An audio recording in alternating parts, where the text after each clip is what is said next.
మెదడుకి చెవికి చాలా సంబంధం ఉంటుంది. ఈ మెదడు ఇంట్లో మనకు పవర్ సప్లై ఉందంటే ఒక బల్బుకి, ఏసీకి, ఫ్యాన్కి ఈ మెయిన్ దగ్గర నుంచి రకరకాల వైర్స్ అన్నీ కూడా ప్రతి దానికి సప్లై ఎలా ఉంటుందో మెదడు నుంచి శరీరంలో ప్రతి భాగానికి నరాల ద్వారా సప్లై ఉంటుంది. మరి చెవి సమస్య మెదడుకి ఎక్కుతుందా? అవును. మెదడు ఇచ్చేటువంటి సంకేతాల వల్లే చెవి పనిచేస్తుంది. అప్పుడే పుట్టినటువంటి పిల్లలకి మీరు తల్లిదండ్రుల మాటలు గుర్తుపట్టి కళ్ళు తెరవలేని పరిస్థితుల్లో కూడా కళ్ళు తెరిచి తల్లి మాట వినపడిన వెంటనే చూడాలనిపిస్తూ ఉంటుంది. మరి వినికిడి లేని పిల్లలకి ఒకటి గుర్తుపెట్టుకోండి, వినికిడి లేని పిల్లలు మెదడుకి సంకేతాలు వెళ్ళక వారు ఏవి గుర్తుపట్టలేరు. అంటే వారు శబ్దం రాదు, వారు వినపడదు, వాళ్ళకి వినపడదు. మరి వినపడని వారికి శబ్దం రాకపోవటం వల్ల ఏదైనా సమస్యలు వస్తాయా? వినికిడి లేని పిల్లలు మాట్లాడలేరు. ఒక సింపుల్ ఎగ్జాంపుల్, ఒక టేప్ రికార్డర్ తీసుకుందాం, లేకపోతే సీడీ రికార్డర్ తీసుకుందాం.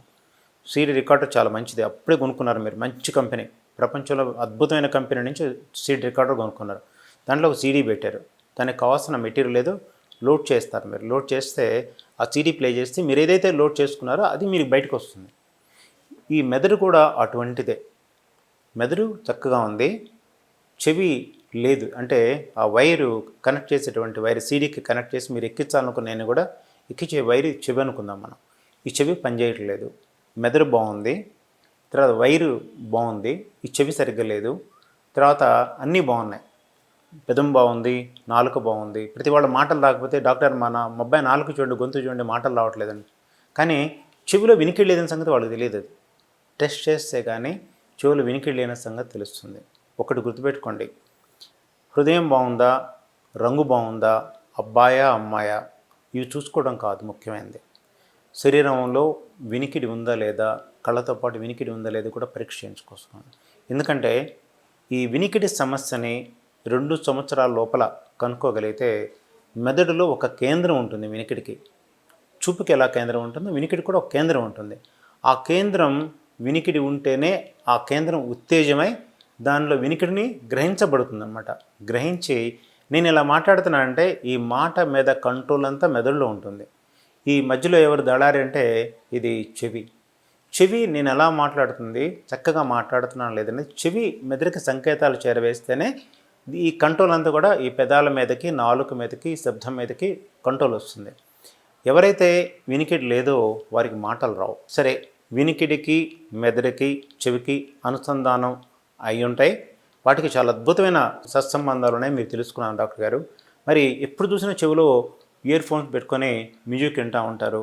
తర్వాత అసలు ఏది శరీరంలో చెవిలో ఇన్ని రకాల భాగాలు ఉంటాయి. మధ్య చెవి, వెలుపలి చెవి, లోపలి చెవి అనే భాగాలు ఉన్నాయి కదా. ఏది అతి ముఖ్యమైనది అంటే కాక్లియా. ఈ కాక్లియా మీద ఎప్పటి నుంచో పరిశోధనలు జరుగుతున్నాయి. ఈ కాక్లియాలో కొన్ని భాగాలు ఉంటాయన్నమాట. అవి అతి సున్నితమైనవి. దాంట్లో ఏంటంటే ప్రతి కణానికి కూడా కేశ కణాలు ఉంటాయి. ఈ కేశ కణాలు ఏం చేస్తాయి అంటే ఈ మన శబ్ద తరంగాలు ఇలా వచ్చినప్పుడు కర్ణబేరిని తాకుతాయి. కర్ణబేరి అటు ఇటు ఇలా కదులుతుంది. వాటిని ఆనుకొని అతి చిన్న ఎముకలు ఉంటుంది, మ్యాలియస్ ఇన్కస్ స్టేపిస్, సుత్తి దాగలి రికాబ్ అచ్చ తెలుగులో చెప్పాలంటే అవి కూడా కదులుతాయి. ఇలా కదలటం వల్ల అక్కడ లోపల చెవిలో ద్రవం ఉంటుంది. ఆ ద్రవంలో కదలికలు వస్తాయి. ద్రవంలో వచ్చేటువంటి కదలికలు ఈ నాడీ కణాల మీద ఉండే కేశ కణాలు ఉత్ప్రేరమై అక్కడ ఈ ఎలక్ట్రికల్ పొటెన్షియల్ జనించి నరువు పొటెన్షియల్స్గా నరువులోకి వెళ్ళిన తర్వాత అవి శబ్ద తరంగాలు మెదడుకు చేరి మెదడులో శబ్దంగా గుర్తించబడుతుంది. ఇక్కడ ఎక్కడైనా లోపం, ఈ వెలుపలి చెవి కావచ్చు, మధ్య చెవి కావచ్చు, కాక్లియా కావచ్చు, ఏదైనా సరే ఎక్కడైనా లోపం వచ్చినా, నరాలకు సంబంధించిన లోపం కూడా కావచ్చు, ఎక్కడ లోపం వచ్చినా కూడా వినికిడి సరిగ్గా ఉండదు. వినికిడి లేకపోతే పిల్లల్లో అయితే మాటలు కూడా రావు. మరి ఈ పెద్ద పెద్ద మ్యూజిక్ వస్తుంటాయి, రోజు క్లబ్కి వెళ్ళిపోతారు, చక్కగా తాగుతారు. కొందరు మరీ అయితే మాదక ద్రవ్యాలకు అలవాటు పడి అవి తీసుకుంటారు. బ్రహ్మాండమైన మ్యూజిక్, హోరు, తెల్లవారుజామున 5 దాకా దాంట్లో అలిసి సొలిసి పడిపోతారు. మరుసటి రోజు డాక్టర్ దగ్గరకు వచ్చి, డాక్టర్ గారు నాకు చెవి వినపట్టలేదు, ఏమైందండి, మీకు జలుబు ఏమైనా చేస్తుందంటే జలుబు ఏం లేదు డాక్టర్ గారు, మరి ఎందుకండి అంటే ఏం లేదు, బాగా తాగి ఉన్నాను రాత్రి, మా ఫ్రెండ్స్తో పాటు వాళ్ళతో పాటు డ్యాన్స్ చేస్తానంటే పెద్ద పెద్ద మ్యూజిక్, ఆ మ్యూజిక్ సిస్టమ్స్ విన్నానంటే నా దానివల్ల వినికిడి పోయిందంటారు. అంటే గుర్తుపెట్టుకోండి, ఈ కేశ కణాలు అతి సున్నితమైనవి. మెదడుకి ఎట్టి పరిస్థితుల్లో ఈ కేశ కణాలు దెబ్బతింటే ఒకసారి వినికిడి పోతే మళ్ళీ తిరిగి వినికిడి రాదు. అందుకని ఈ కాక్లియా చాలా సున్నితమైనది.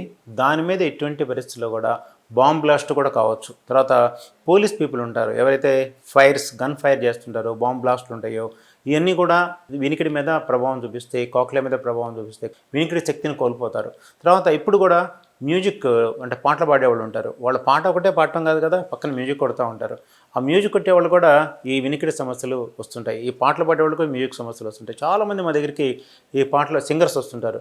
ఏమండి మరి మీరు ఏంటంటే డాక్టర్ గారు, నేను కొంత టాప్ లెవెల్కి వెళ్ళేటప్పటికి నా వాయిస్ నేను కంట్రోల్ చేసుకోలేకపోతున్నాను, ఏంటి కారణం అని చూస్తే నాకు వినికిడి హై ఫ్రీక్వెన్సీ హియరింగ్ లాస్ వచ్చింది. అవునండి, ఎప్పుడైతే శబ్ద తరంగాలకి అనవసరం శబ్ద తరంగాలు మనకు చెవికి మించి విన్నామంటే అది ఒకటి గుర్తుపెట్టుకోండి, మీకు ఇష్టమైన శబ్దాన్ని వింటే అది మ్యూజిక్ లాగా అనిపిస్తుంది, దాన్ని మించి మీరు వింటే అది నాయిస్ లాగా అనిపిస్తుంది. నాయిస్ అంటే మనం భరించినటువంటి శబ్దాన్ని నాయిస్ అంటాం అనమాట.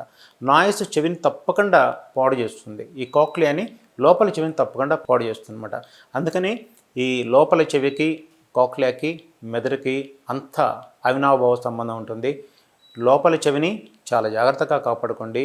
మీకు ఎప్పుడైతే చెవిలో ఇయర్ ఫోన్స్ పెట్టుకొని వినాలో, మీకు అవసరమైతేనే వినండి. మీ ఉద్యోగం అదైతే అది తప్పకుండా చేయండి.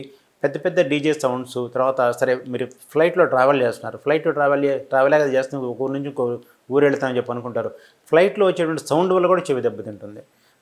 మరీ ముఖ్యంగా చెప్పాల్సింది ఏంటంటే, జలుబు చేసినప్పుడు చెవి దిబ్బడుగా ఉంటుంది. చెవి దిబ్బడుగా ఉన్నప్పుడు ఇటువంటి పెద్ద పెద్ద శబ్దాలకి దయచేసి ఎక్స్పోజ్ కావద్దండి.